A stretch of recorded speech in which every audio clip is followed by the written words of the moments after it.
Hi, this is Vicki with Learning Home Volunteers, and welcome to our learning session on fairy tales. Fairy tales are intended for children and are about places far away and unknown, places where magical things can happen, where princesses and princes lives, and maybe even strange creatures who live that might be good or might be bad. Most involve a lesson for the listener, and were all originally told from one person to another in the oral tradition that was in place before all of us could read and write. We have chosen three fairy tales which actually appear in multiple cultures worldwide. Now, they may be told differently in some one nation from the other, but basically the gist is the same. Fairy tales are wonderful stories that have really simple structures that people of all ages can understand and enjoy. And the structure kind of looks like this. We have our main character who is living their life when all of a sudden some problem comes up. They need to find a solution. And through persistence, creativity, and sometimes some help, they overcome that problem and they're stronger and their life is better for overcoming that problem. So join us in our visit to these imaginary places. We have three books. Our first book is actually Little Red Hen, and it's a book about the value of hard work. Little Red Hen finds some wheat seeds and decides to plant it so she can actually eventually make bread. She wants help from her helpmates, but well, you have to listen to the story to see how that goes. Our second fairy tale is the tale of a shoemaker trying to make a living for his family by making shoes. His work is hard, it's time consuming, but one day he gets some help. But from whom? Our last story is about a boy named Jack. He lives with his mom, and they struggle to keep themselves fed. And Jack is told by his mother to go sell the cow for money to buy food. But, well, what does he do? And we'll get to hear how that works out. Anyhow, let's look at our first activity. This is activity number one called Three Muddy Pigs. This is actually a song that they sing a lot in preschool. It talks about pigs that get muddy and then clean themselves by jumping in a lake, and it serves as the basis of this activity. The lyrics of the song kind of go like this. Down at the farm by the big blue lake, there were three muddy pigs, for goodness sake. One jumped in, and the mud washed away, and now that pig is ready to play. And then this is repeated until all of the pigs are clean.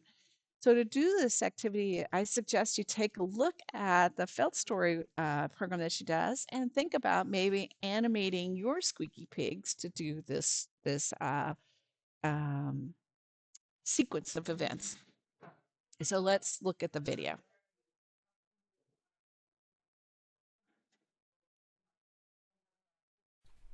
Hi, today my pigs are muddy. They were playing in this mud puddle. They got all muddy down at the farm. You could use your fingers to be your three muddy pigs, and you could use your hand to be your lake. They're going to jump in that lake, and I think maybe they might wash that mud off. Let's see what happens. Down at the farm by the big blue lake were three muddy pigs, for goodness sake. One jumped in and the mud washed away. Yay! Now that pig is ready to play. Now we've got two muddy pigs left. Down at the farm by the big blue lake were two muddy pigs, for goodness sake. One jumped in and the mud washed away. Whew! Yay! Now that pig is ready to play. So we've got two clean ones and one muddy one. Get your muddy piggy. Down by the farm at the big blue lake was one muddy pig, for goodness sake. She jumped in and the mud washed away. Yay! Now that pig is ready to play. Thanks for watching. See you next time. Well, we prepared 3 pigs, which to get to get ready to be dirty and clean.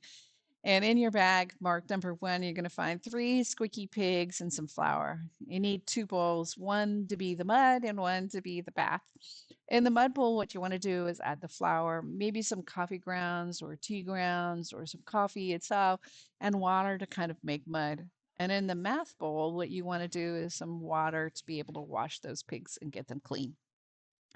Getting the pigs dirty is almost as fun as cleaning them up. So I suggest putting both the mud bowl and the water bowls in a casserole dish to keep the cleanup to a minimum. This is activity number 2. It's called H is for hen and big and small. And these 2 worksheets actually work on different skills. Let's first look at the big and small sheet first.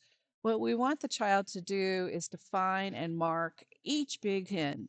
This one, this one that they find. And they can circle it, they can mark it with an X, but the idea is to kind of differentiate by looking the big ones and small ones. The second sheet, the child is to color any of the H's that they find, either uppercase or lowercase. So I would color this one, this one, this one, this one, as I find them, which would be fun. Our last, our first game of the learning session is Can You Get There First? This is a game for 2 players and is played with dice. Each player starts at the bottom of their side, one here, and each is trying to get to the chicken first. To play, you actually roll the dice and then advance some number of circles the same number of circles that you actually roll. So if I roll the number 3, I'd move 1, 2, 3, 4, closer to the chicken. The first to actually reach the chicken wins. Our last activity for this week is activity number 4. So like an elf, excuse me. And in your box, you're going to find a piece of burlap, a needle, and some yarns.